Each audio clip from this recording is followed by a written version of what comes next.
ways of learning to memorise.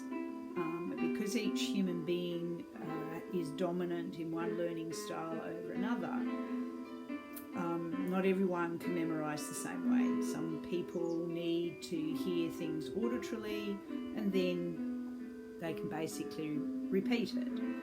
People like myself, who are visually dominant, usually need to be able to put a picture to each main word and then to be able to put that in a continuum so that we can follow those images and then we can find the meaning. With Blessed is the Spot, the only way I could ever learn that was by having images of each main word that represented that word. So Blessed is the Spot, I had a spot. Blessed is the Spot and the house, I had a house. For the city, I had a city. For the heart, I had a heart.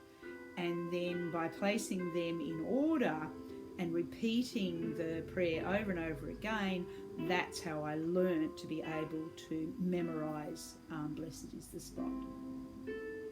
Anyone of any age can actually learn how to memorise, and again it's repetition, it's coming back to it, and then it's about remembering it, saying it out loud on a constant level, otherwise it just disappears up into those other parts of the brain and one day you just can't remember it anymore. So the more you visit them, the more you are able to go back to those memories and repeat them.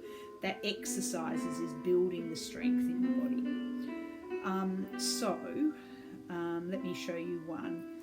So powerful is the light of unity that it can illuminate the whole earth. Now, each movement reinforces the meaning in each word. So a random movement can't have the bridge built back to it. So it's a storytelling skill that we can slowly but surely connect with. A very dear friend of mine said that the meaning is contextualizing. So the contextualizing is you take a meaning and you take an art form and reinforce that in some particular creative way. Now in the background I have Baroque music playing, and there are quite a few different types of Baroque musicians, so Google them, have a listen on some of the videos, whichever one that you like to listen to best, play that. The actual scientific research around Baroque music is that it has a vibration that is very similar to the way that your intellectual, cognitive brain actually vibrates. So if you're studying in the afternoon and your body is tired, put on Baroque music and your thinking brain and your rational mind is back to what it's like in the morning. Any time where you have to study for hours, put on Baroque music.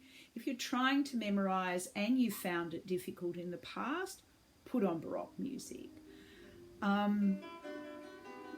One of the reasons we need to memorise was, I learnt that one when I was reading the story of the mother of Africa. She was pioneering there at the very nasty times of what was happening in Uganda.